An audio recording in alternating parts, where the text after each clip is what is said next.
ওনাকে ওভাবে ধরছে, ইট দিয়ে প্রথমে মারছে, তারপর যে পাটা জবাই করে খড়গ আছে না, পাটা জবাই করে ওই খড়গ দিয়ে এক কোবাইছে এখানে।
সালামু আলাইকুম।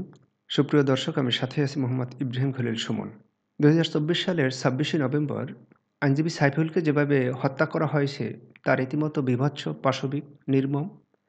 ইসকনের উগ্র সন্ত্রাসীরা প্রথমে ইট দিয়ে তার মাথা থেঁতলে দেয়, তারপর পাঠা বলি দেওয়ার ধারালো খড়গ দিয়ে কুপিয়ে তাকে হত্যা করে।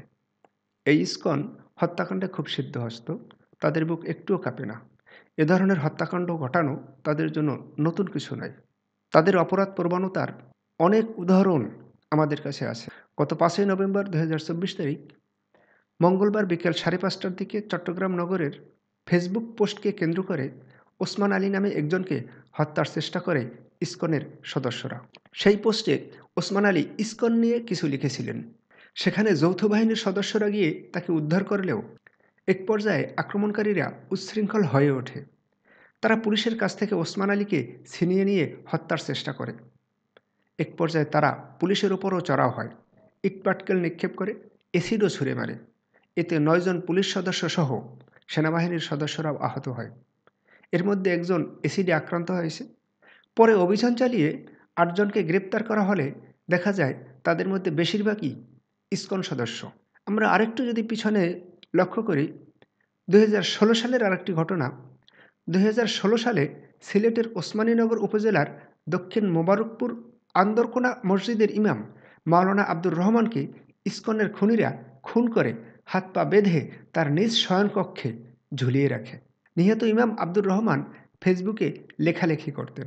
সাধারণ মুসল্লিরা মনে করেন সেই লেখালেখির কারণেই তাকে হত্যা করা হয়েছে। নিহত ইমাম আব্দুর রহমানের ফেসবুক লিঙ্ক থেকে জানা যায় সেদিন তিনি কি লিখেছিলেন। তিনি একটি স্ট্যাটাসে লিখেছিলেন, হজরত শাহজালাল রহমাতুল্লাহ আলাহি এর উত্তরসূরিদের রক্ত কি জমাট বেঁধে গেছে। এই লেখার কারণ ছিল, গত জুমার নামাজের সময় সিলেট নগরীর মধু শহীদ জামে মসজিদের অদূরে ইসকন মন্দিরে গান বাজনা চলছিল। কয়েকজন মুসল্লি সরাসরি ইসকনের লোকদের কাছে গিয়ে অন্তত নামাজের সময় মাইক বন্ধ রাখার অনুরোধ করেন, কিন্তু ইসকনের উগ্র হিন্দুরা তাতে কর্ণপাত না করে গান বাজনা চালিয়ে যায় এবং মুসল্লিদের সাথে বাগবিতণ্ডায় লিপ্ত হয়। প্রত্যক্ষদর্শীরা বলেন, এক পর্যায়ে তারা মসজিদের দিকে ঢিল ছুঁড়ে মারেন। এতে মুসল্লিরা ক্ষুব্ধ হয়ে নামাজের পর প্রতিবাদী হয়ে ওঠেন। সংঘর্ষ এড়াতে পুলিশ তৎক্ষণাৎ ঘটনাস্থলে ছুটে আসে। পুলিশের গুলিতে সাবেক মহিলা কমিশনার ও পথচারী সহ আহত হন ৫ জন। সর্বমোট আহত হন ২০ জন মুসলমান। গ্রেপ্তার হন আরও ১৫ জন। অপরদিকে ইসকনের হিন্দুদের আহত হন শুধু একজন। মূলত এই ঘটনাকে কেন্দ্র করেই নিহত ইমাম আব্দুর রহমান তার ফেসবুক পোস্টে লিখেছিলেন। এই লেখার কারণে ইসকনের সদস্যরা তাকে মসজিদেরই তার কামরায় হত্যা করে তার লাশ ঝুলিয়ে রাখে। সেখানেও তাকে জবাই করে হত্যা করা হয়েছিল। ঠিক যেভাবে এই ২৬ নভেম্বর আইনজীবী সাইফুলকে প্রথমে মাথা থেঁতলে দিয়ে তারপরে তাদের পাঠা বলি দেওয়ার খড়গ দিয়ে কুপিয়ে হত্যা করেছে। আসলে ইসকনের এই লোকগুলো সম্ভবত অপরাধ করে পৈশাসিক আনন্দ পায়। তা না হলে এরকমের করার কথা নয়। কারণ মতের ভিন্নতা থাকতে পারে, মতের বিরোধ থাকতে পারে, তাই বলে ঠুনকো কারণে কাউকে হত্যা করতে হবে, এটা গ্রহণযোগ্য হতে পারে না। আইনজীবী সাইফুলকে যে হত্যা করা হলো, সেখানে আইনজীবী সাইফুলের তো কোনো দোষ নেই, কোনো অপরাধ নেই। বরং ইসকনেরই ধর্মগুরু চিন্ময় কৃষ্ণ দাস তিনি অপরাধ করেছেন, তিনি দেশদ্রোহের অপরাধ করেছেন। সে কারণে তার বিরুদ্ধে দেশদ্রোহের মামলা হয়েছে, তাকে গ্রেপ্তার করা হয়েছে। যেহেতু চিন্ময় কৃষ্ণ দাস অপরাধী, আদালত তার ব্যাপারে যৌক্তিক সিদ্ধান্ত নেবেন। আদালত যদি মনে করেন তাকে জামিন দেওয়া উচিত, জামিন দিবেন। যদি মনে করেন যে তাকে জামিন দেওয়া উচিত না, জামিন দিবেন না, পরবর্তীতে দিবেন। কিন্তু তাই বলে মারামারি, কাটাকাটি, হানাহানি, দাঙ্গা হাঙ্গামা এগুলোর কি আদৌ কোনো দরকার আছে? আসলে এই ইসকনের সদস্যরা অপকর্ম করে পৈশাসিক আনন্দ পায়, যার কারণে তারা এই অপরাধ করে যায়। যাই হোক, ইসকন সহ বাংলাদেশে যত হিন্দু ভাই বোন আছে তাদেরকে বলবো, আপনারা বাংলাদেশে যে শান্তিতে বসবাস করতেছেন, এই বাংলাদেশের এই শান্তিপূর্ণ পরিবেশকে আপনারা অকারণে ঠুনকো কারণে অশান্ত করে তুলবেন না। যদি অশান্ত করে তুলেন তাহলে বাংলাদেশের মুসলমানরা যেভাবে ক্ষতিগ্রস্ত হবে, আপনারা হিন্দুরাও ক্ষতিগ্রস্ত হবেন। অথচ পরবর্তীতে শুধু আপনাদেরটাই আপনারা বলে যাবেন যে আপনাদেরকে এই করছে সেই করছে। মূলত দোষ শুরু কোথা থেকে? এই অপরাধের শুরু কোথায়? অপরাধের শুরু তো আপনারা। যদি আপনারা উস্কানিমূলকভাবে রাষ্ট্রদ্রোহের এই কাজ না করতেন, তাহলে তো চিন্ময় কৃষ্ণ দাসকে ডিবি গ্রেপ্তারও করতো না, আপনারা এই ঝামেলাও করতেন না। তাহলে আপনারাই তো অপরাধের সূচনা করেন, এরপরে নির্মম হত্যাকাণ্ড করেন, আর কিছু বললেই আপনারা সাম্প্রদায়িকতা খুঁজে বেড়ান। এটা কেন ভাই? আপনারা মানুষ, আমরাও মানুষ, হিন্দুরাও মানুষ, মুসলমানরা মানুষ। যে যার ধর্ম অনুসারে স্বাভাবিক জীবনযাপন করুক, সমস্যা কোথায়? আপনারা যদি এভাবে একটা অরাজক পরিস্থিতি তৈরি করে রাখেন, না আপনারা শান্তিতে বসবাস করতে পারবেন, না মুসলমানরা শান্তিতে বসবাস করতে পারবে। অনেকেই ধারণা করে ইসকনের এই লোকগুলো কারো এজেন্ট হয়ে, কারো পক্ষ হয়ে এই অরাজকতা করে যাচ্ছে। এমনকি কেউ কেউ মনে করে এই ইসকনের এই সদস্যদের মাধ্যমে বাংলাদেশে একটি হিন্দু মুসলিমদের মধ্যে একটি দাঙ্গা বাজাতে চাচ্ছে। অনেকেই ধারণা করেন বাংলাদেশের বিতাড়িত, পরাজিত, পলাতক শক্তি, বিগত স্বৈর শাসক এরা এবং এদের দোসররা বাংলাদেশে একটি দাঙ্গা বাজাতে চাচ্ছে। এই দাঙ্গা বাজালে তারা এই দাঙ্গার একটা সুযোগ নিয়ে হয়তো বা আবার মাথাচাড়া দিয়ে উঠবে। যাই হোক, সাধারণ জনগণ সেটা হতে দিবে বলে মনে হয় না। সরকার, প্রশাসন সকলে মিলে এই যারা এই দাঙ্গা বাঁধানোর চেষ্টা করতেছে তাদের এই ভয়ঙ্কর মহাপরিকল্পনাকে রুখে দিবেন বলেই সাধারণ জনগণ বিশ্বাস করে এবং মনে করে।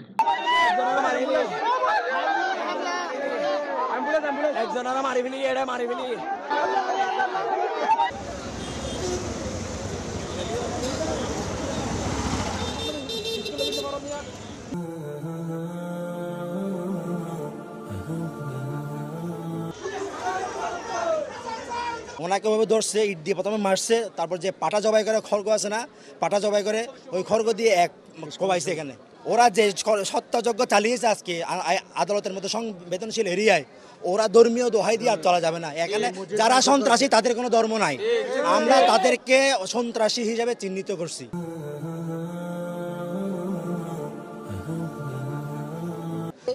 হিন্দু ধর্মের একজন নেতাকে নিয়ে আসছে, এটা আইনের বিষয়, আইন দেখবে। আমরা যারা সাধারণ আইনজীবী ছিলাম, আমরা নীরব ছিলাম, আমরা ওনার জামিনের কোনো বিরোধিতা করি নাই। হিন্দুরা উচ্ছৃঙ্খল করেছেন, ওনার সনাতনীরা বা ইসকন যাই হোক, ওনারা আদালত অঙ্গন অবরোধ করেছেন। এখানে আমাদের কোনো মাথা ব্যথা ছিল না। আইন আইনের গতিতে চলবে। পুলিশকে অবরুদ্ধ করে রেখেছে, জজ সাহেবকে 3-4 ঘন্টা অবরুদ্ধ করে রেখেছে। এই আদালতের আমার যে 12 বছরের ক্যারিয়ারে কোনোদিন দেখিনি আদালতে আদেশ দেওয়ার পর, সিডাব্লিউ জেল হাজতে প্রেরণ করার পর কোনো আসামিকে প্রিজন ব্যান সহ আটকে রাখার কোনো আমরা দৃশ্য দেখি, নজির কোর্ট বিল্ডিং আমরা দেখি নাই।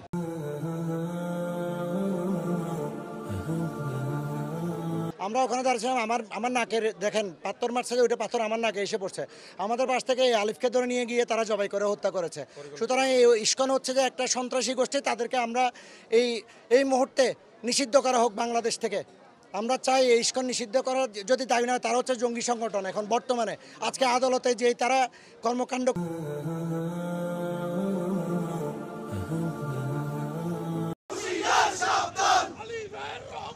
বিদাতে দেব না